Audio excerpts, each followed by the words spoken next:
Hello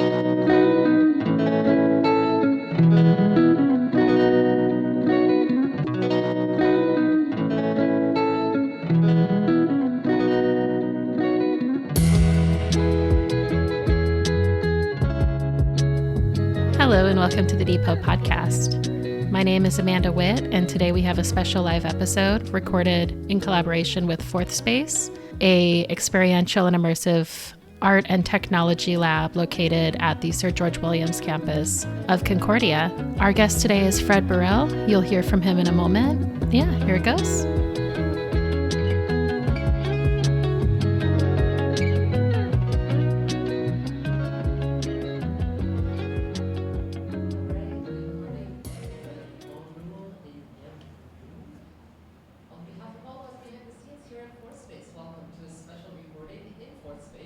Gentrification and Politics of Our Time podcast. I'll pass it over to podcast host Amanda Marie Whitt to introduce the project and today's special guest, Fred Burrill. But first, just wanted to say that we're so happy to welcome you to Concordia University's Fourth Space, located on unceded Indigenous lands in Jacques, Montreal. As caretakers for the lands and waters we are meeting on, we are grateful to the Kanien'kehá:ka Nation for their teachings about the earth and our relations.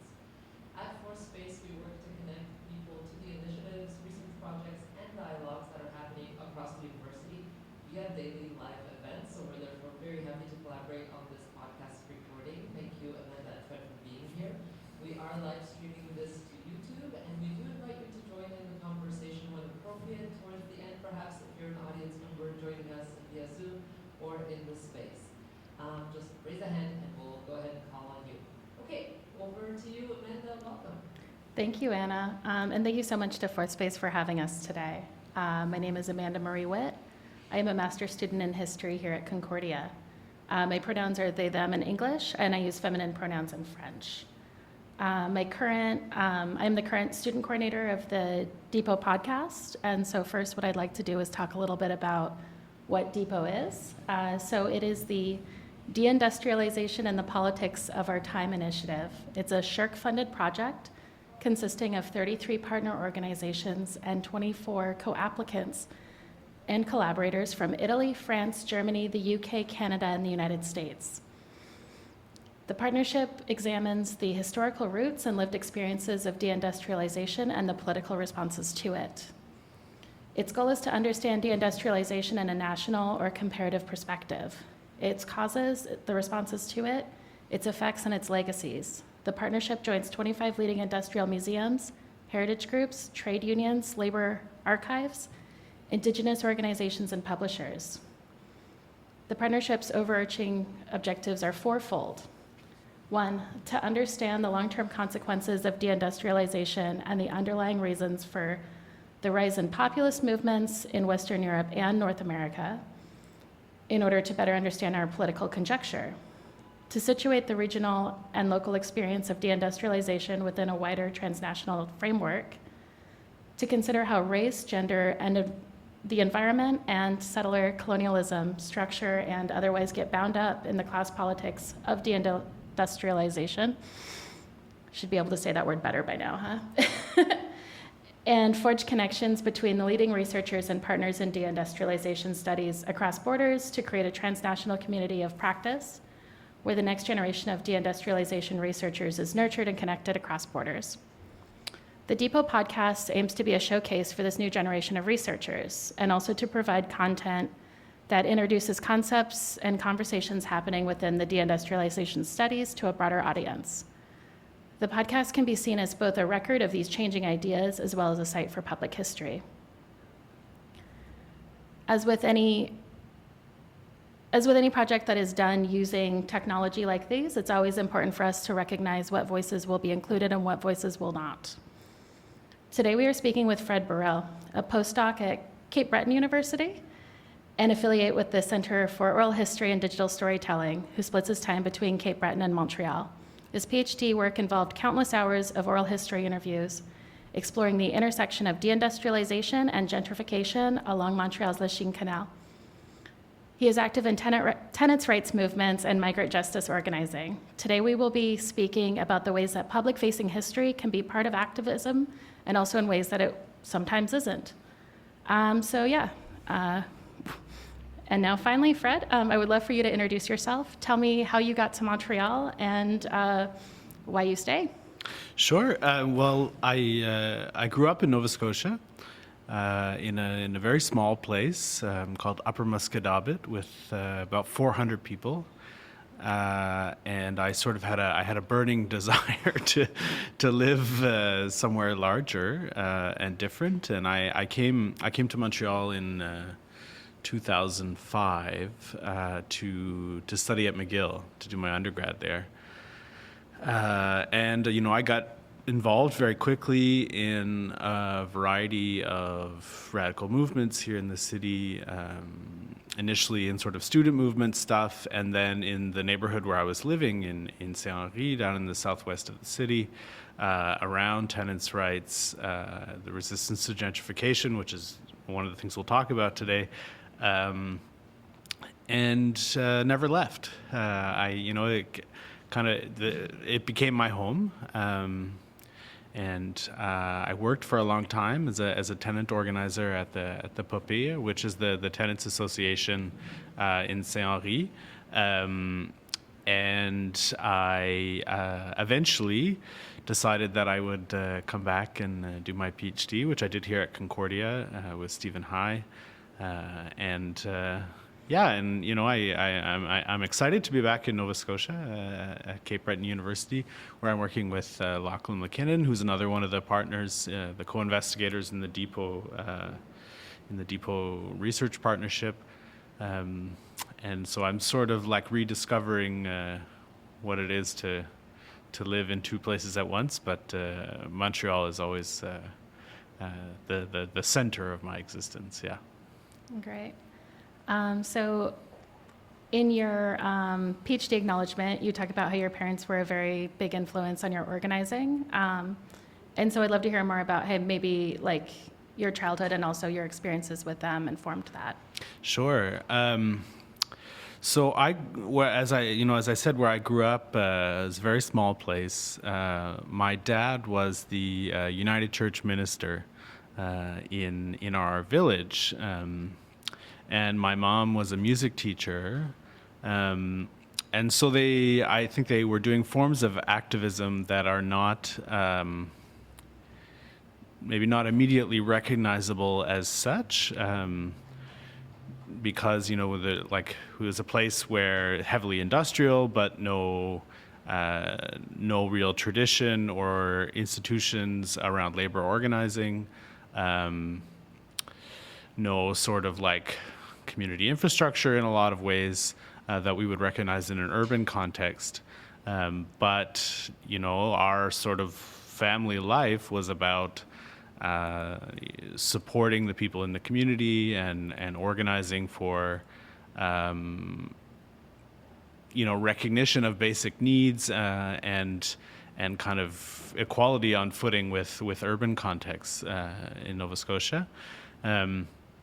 And so, I sort of, when I was 18 and I was moving to Montreal, I thought, okay, now I'm really gonna, discover what it is to be like a real activist. But I actually found myself, as I was getting involved in stuff in Saint-Henri and recreating a lot of the things, that I had seen my parents do when I was younger, just in a kind of a different context, in a different language, but that same kind of community spirit and also drive for fundamental transformation around people's basic material needs. Yeah. Amazing. And then with learning this second language, you're learning kind of as you're doing this work. And so I wonder how that affects maybe how that vocabulary is built.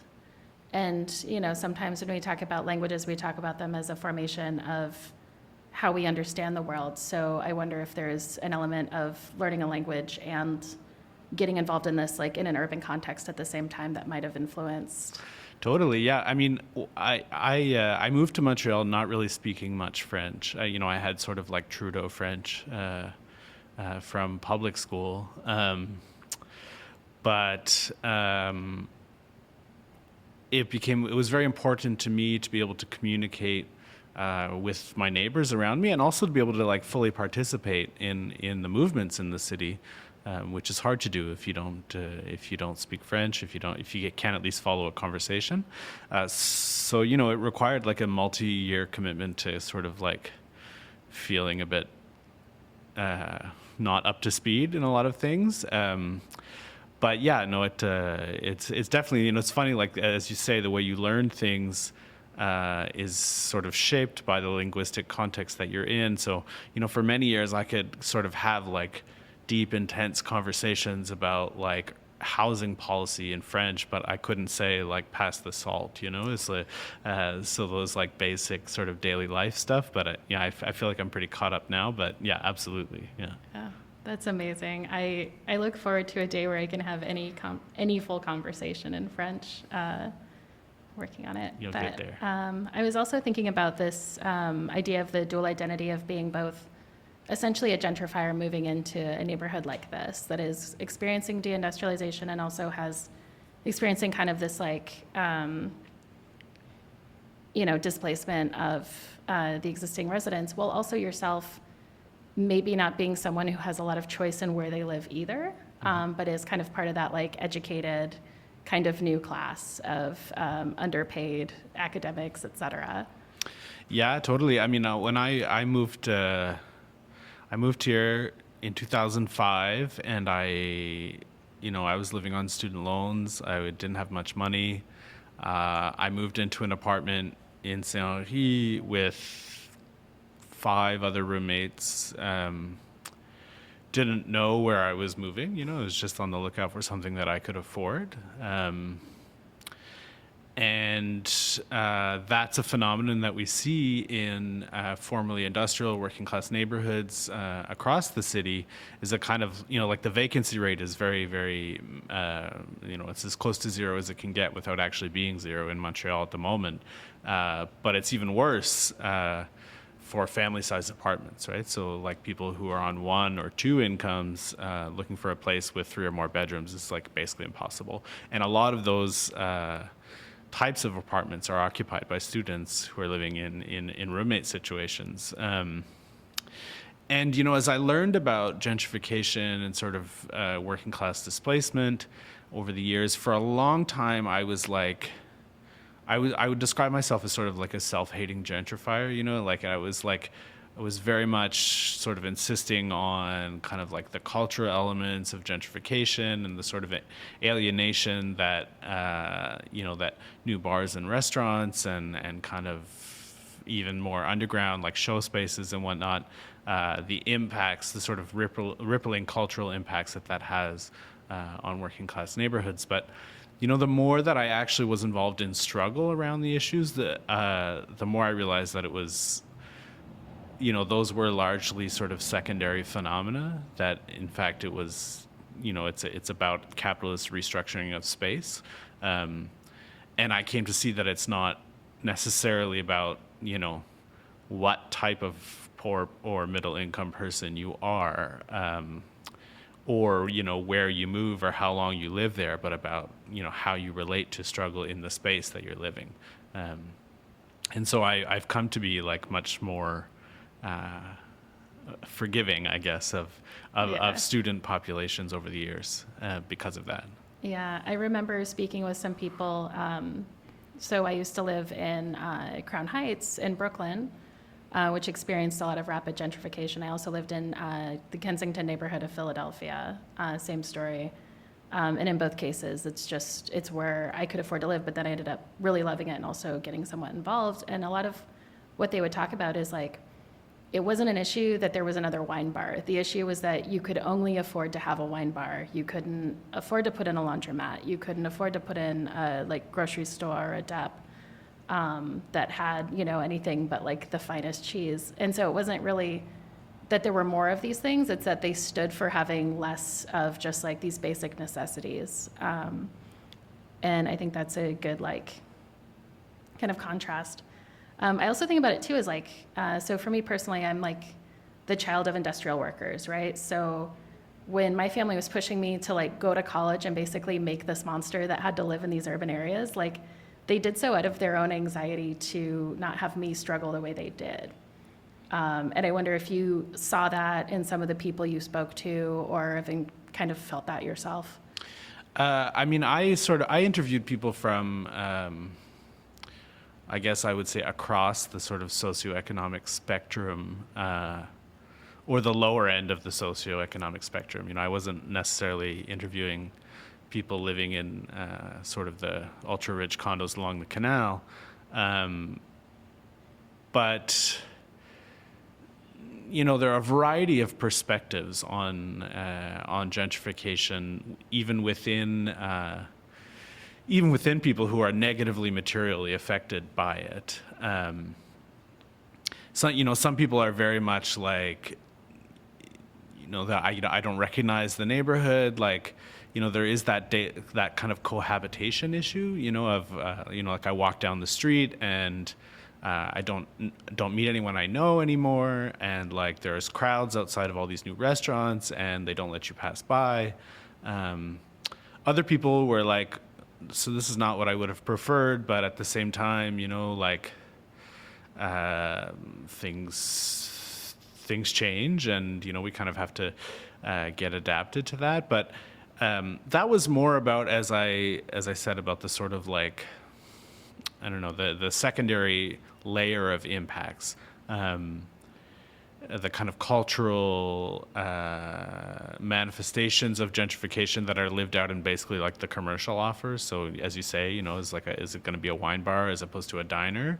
And those are very important distinctions, obviously. You know, I interviewed one woman who's lived her whole life in the neighborhood, and she'd say, there's nowhere I can go anymore and just like order a coffee and a bowl of soup and, you know, hang out and talk to people. And now like there's all these restaurants that like I go in them because I'm kind of curious to see what they're selling, but like, you know, they sort of look me up and down and, you know, don't take me seriously, and I can't go in there. And that's real. But I think like everybody that I talked to from across a variety of backgrounds was very unanimous that, you know, the problem is actually in the housing market itself, and it's in the conversion of formerly rental space to privately owned, so the conversion to condominiums and new build construction, and the Southwest and Saint Henri, Griffintown, Point St. Charles, and Little Burgundy are areas that have been heavily impacted by massive new build construction. So in other neighborhoods in the city, if you take like a place like Petite Patrie or Little Italy, it's much more about conversion of pre-existing rental stock to condos. But really in Saint Henri, in the kind of post-industrial or deindustrialized landscape of having a lot of buildings available without an immediate vocation, there was a mass rush of real estate capital into that space, and a sort of an intentional political and economic restructuring of the space. Yeah, I mean, that also goes into the names that they're giving, right? Like, you know, what is the Quartier du Canal, like? Yeah, the Quartier du Canal is like the new business association along Notre Dame, and it's very much about you know, renaming space to reflect its new sort of wealthy profile. So you get people who live in some of the luxury condos along the canal, which, you know, it's an apartment that you would be able to buy for $900,000 or $1 million. Only. Yeah, only, you know, like, because everybody's just got that cash lying around. And, you know, if you ask them, they won't say, you know, I live in Saint Henri. They say, I live on the canal. You know, because there's a certain kind of prestige associated with that, and they have like a private access to the water. One of the other impacts we see happening along that, in that kind of naming and claiming sort of way, is the extension of the name of Griffintown, which has kind of come the it neighborhood in the city, and which was actually the starkest example of the kind of capital reinvestment of space, because big sections of the neighborhood had already been evicted for the construction of the highway. About 20 years earlier. So there was sort of, a kind of a mass concerted development all at once of mega developers. But now, like, if you're looking for apartments to rent in the Southwest, you'll see that landlords are calling everywhere Griffintown. So you'll find like a 3.5, which for those of you not in Montreal is a 1-bedroom apartment for $1,500 a month, and it'll say Griffintown, but actually it's in like the west end of Saint Henri, which is, if you're like me and you have short legs, it's like a good hour and 20-minute walk. It's kind of a hike. It's interesting to see which neighborhoods expand, right? Mm-hmm. Which ones contract under that. So sometimes what I talk about in my old neighborhood is I would say, well, if you live here, we call it this. But if you're a real estate agent, they're calling it this, right? Totally. I mean, in Montreal, like, we have the phenomenon of the neighborhood called Mile X, which is the kind of Marconi-Beaumont former industrial sector between the Mile End and Little Italy. And Mile X is like not. It's a name that was entirely created by developers. Like, it's not. It doesn't have any sort of organic life. But these things get taken up partially because like the people who had lived there for a long time get pushed out because of conversion, and then like people buying apartments will think, okay, so I bought a place in Mile X, and there must be a neighborhood named Mile X, and then they're sort of creating a social and cultural life in a space called Mile X, and then 10 years later Mile X exists, right? It's a very disturbing and quick phenomenon. Yeah, it's very interesting. You just turn around one day and like the neighborhood actually is there because we've been using it enough as a term. So one thing I was thinking about with your work doing this oral history, but also kind of having this identity as a community organizer as well, do you think people spoke to you differently in your interviews because you approached them as a oral historian than they might have? Or did you see any difference in those interactions if you're essentially like speaking to a pretty similar group of people? Most of the people that I interviewed are people that I have known for a long time, either in the context of being neighbors in Saint Henri, or being involved in like housing struggles together. So there's a very real sense, I think, in which people were just kind of like, okay, this is my friend, and I'm like helping him with his homework, which is it's accurate. It's not. So I'm not sure that by and large people kind of were relating to me as an academic first and foremost. Although that is absolutely the underlying like material relationship, right? Because like obviously in oral history practice, like we're not paying people to participate in the interview, because that kind of that creates strange dynamics as well. But we are creating a product together, myself and my interviewees, which then materially benefits me, right? Because I have a doctorate, and I guess the state of the job market is not that great, so it maybe doesn't materially benefit me immediately, but it there is a very big difference between someone who moves through the world with a PhD and somebody who moves through the world who hasn't gone to university, and that's I think that's one of the real sort of material contradictions at the heart of oral history work.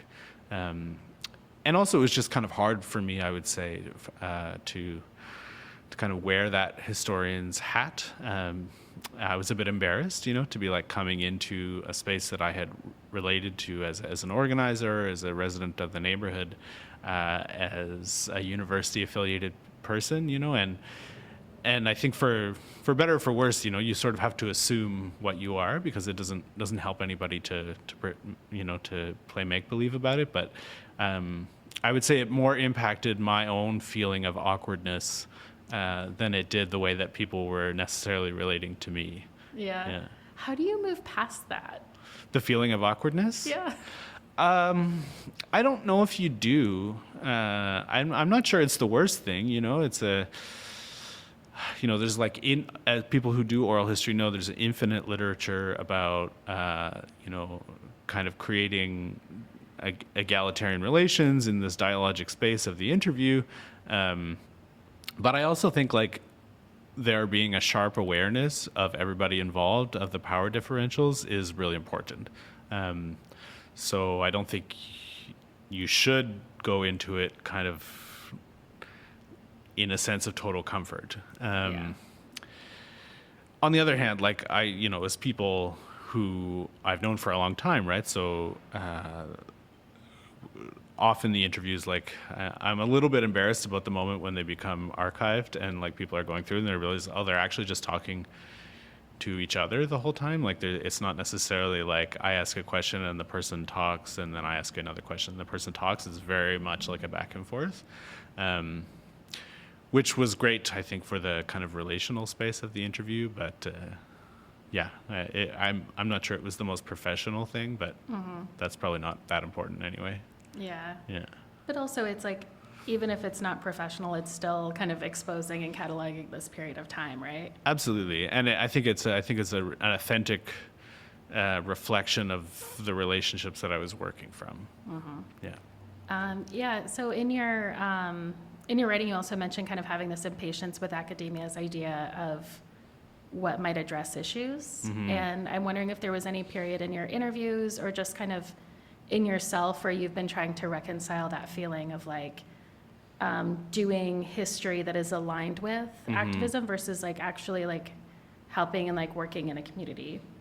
Yeah, I mean, I started my PhD actually a little over a decade ago. I did a year and a month roughly, and then I quit because I had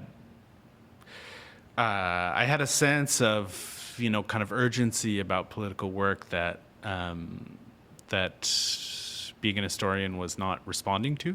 And then I went and did other organizing work for a long time, and eventually kind of came back to the more reflective space, because there were things that I was seeing, in the course of organizing that I was not really able to kind of come to grips with, or get a handle on. And so I reinvested that intellectual space, without being kind of romantic about it, I think, because it's important that, professions in general are really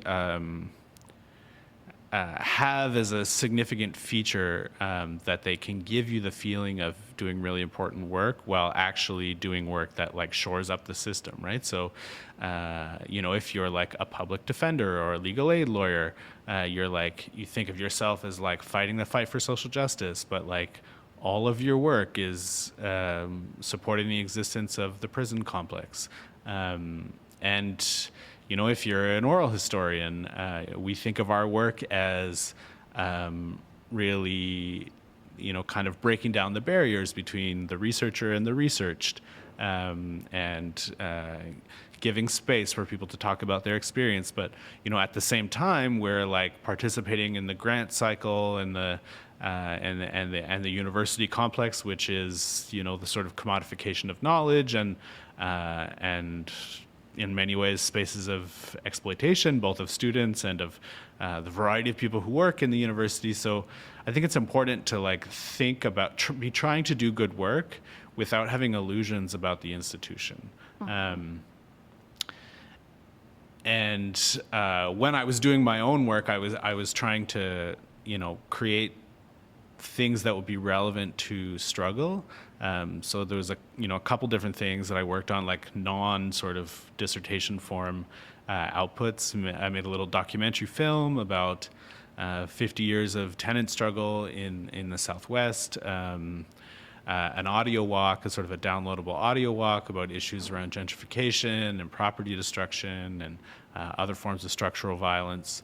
And, in general, I think that I just try to contribute with what I can as an oral historian, while recognizing that, like, what I'm bringing to the table as an intellectual is not always what's needed. I think we need to ask ourselves more, this is probably true of professionals in general, but definitely as sort of left intellectuals, we have to ask ourselves more the question, what is to be done, and like less the question, what it is that I would like to do. Because sometimes what I'd like to do corresponds well, and other times it doesn't, right? Because like other times maybe what's needed is like looking after kids so other people can go to a meeting, or doing the dishes, or like, I don't know, participating in an occupation, like all of the things, right, that make up a movement.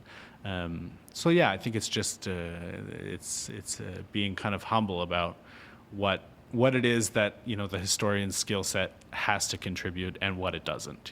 Yeah. So like, at the most very basic terms, is like recognizing that like you're also doing a job, and Yeah. also a worker in some way. Yeah. Yeah. I also love what you're saying about like the ways you can contribute and like childcare. And I am kind of, I think, constantly haunted by this idea of like why I am here and other people are not. Which is like maybe from an amount of humility of being like, I don't know if I'm the smartest person I know that's like going to school. Like, I don't get it. But I think it's an interesting way to just kind of look at and remind ourselves, like, even if someone's not here, like, how can we help them to be? Yeah, absolutely. Or also saying that, like, this isn't maybe the only way to have a voice. Totally. And Yeah. it's not the only way to do history either, right? Yeah. There's lots of really great historians in the variety of ways that people do historical practice, which often is through memory and kind of discussion and just sort of like general bullshit, that is equally as important to kind of the role that thinking critically about the past can play in a social movement as that the kind of academic professional historian can play in that space as well. Yeah. So I'm wondering, is there any questions that I have not asked you that you would like to talk about, or like that make you think of topics you would like to talk about more? I mean, one thing that I've been thinking about a lot in terms of deindustrialization and deindustrialization studies is that it's heavily dominated by a certain paradigm, so like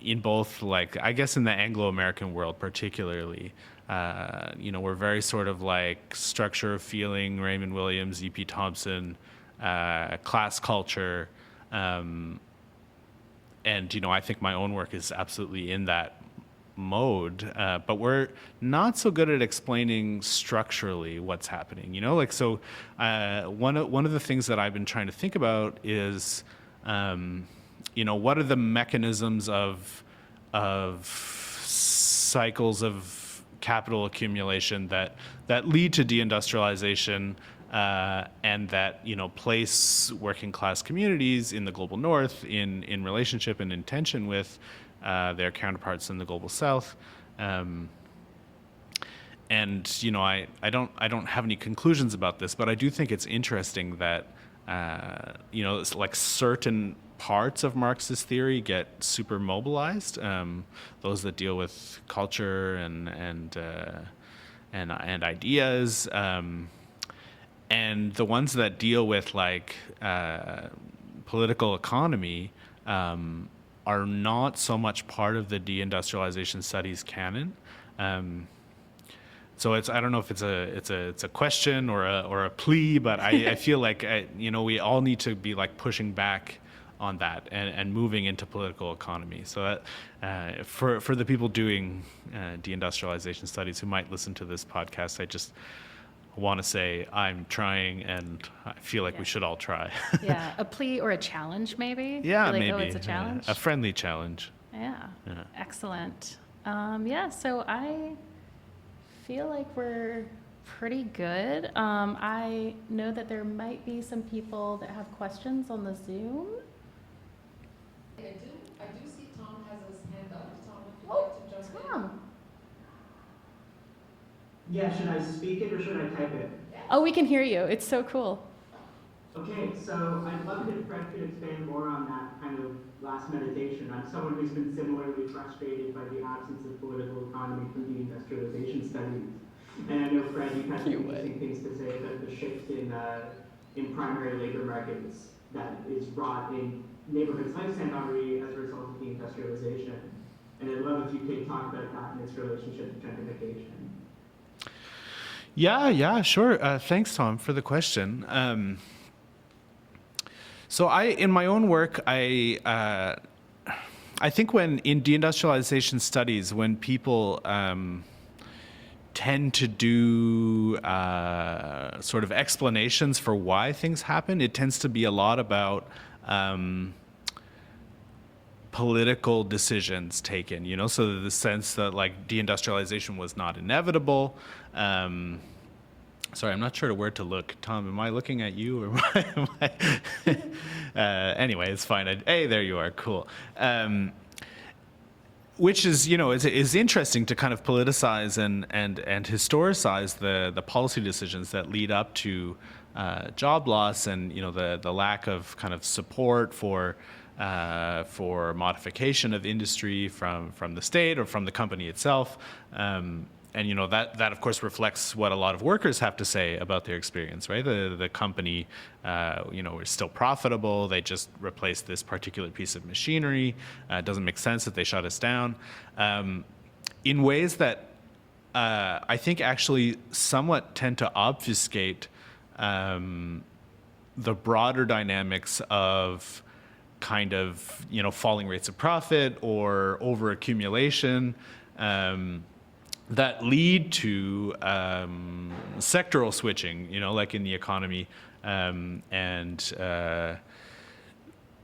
that's really a lot of what happened in Saint Henri. That there was a kind of an expansion of industrial production in the World War II and immediate post-war period, leading to like a glutting of the market and therefore a falling rate of profit, and then moving to either the suburban space or to global South countries of a variety of the corporations that were along the Lachine Canal. And therefore, a kind of restructuring of global labor markets, in which a section of the white settler working class was essentially sacrificed in order to facilitate this sectoral spatial switching of capital flows. And so, interestingly, in order to maintain like what sector of the industrial working class continues to exist in North America as kind of like the global aristocracy of labor, significant parts of that, which were, at least in Montreal, jobs that were heavily feminized, jobs that were occupied by migrant labor in a lot of cases, had to be sacrificed. And so you get kind of like in the first world labor market, you get this kind of disjuncture between the aristocratization of a small segment of union employees. You can think about like auto workers, or for example, and like the total lumpenization of everybody working in sort of like secondary industries. So like plastics and clothing manufacture. So like all of these things getting sent to Mexico, to China.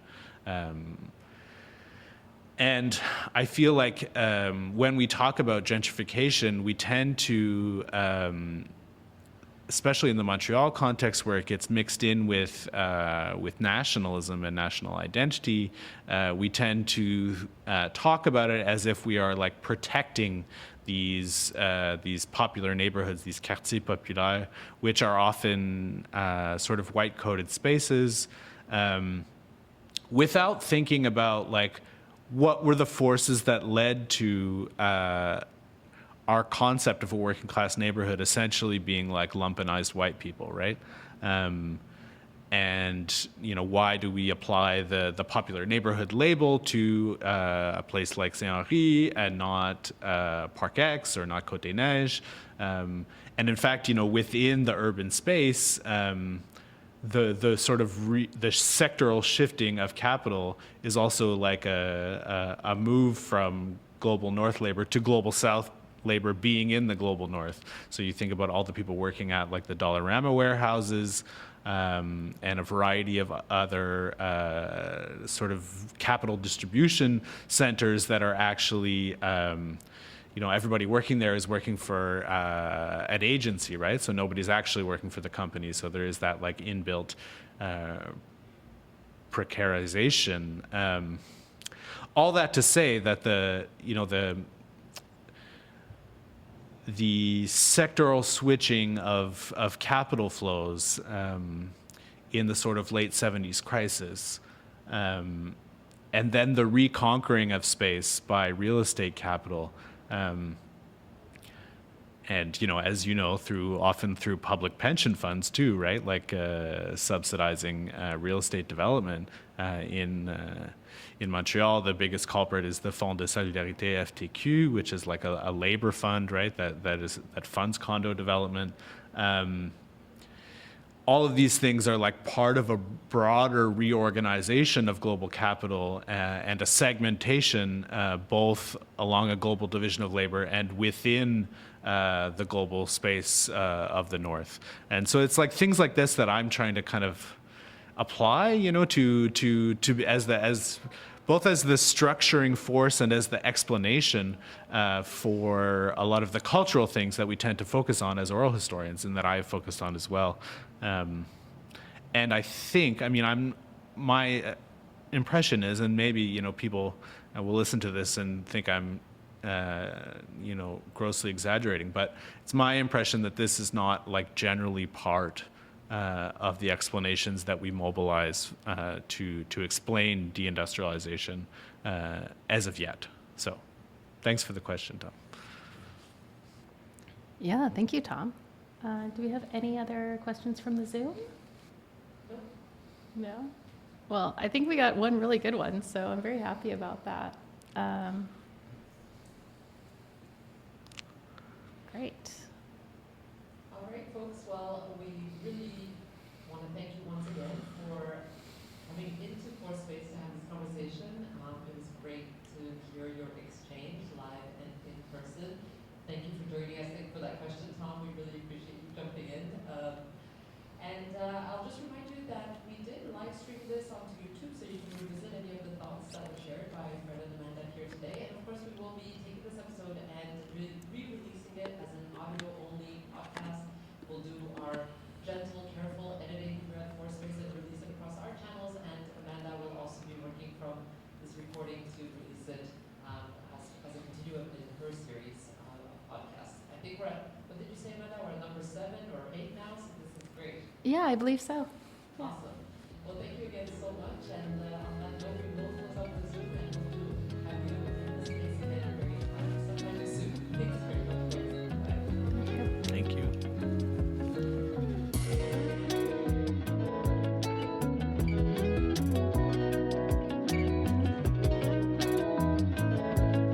Thank you so much for joining us for the DePOT podcast, and thanks again to Fourth Space for having us.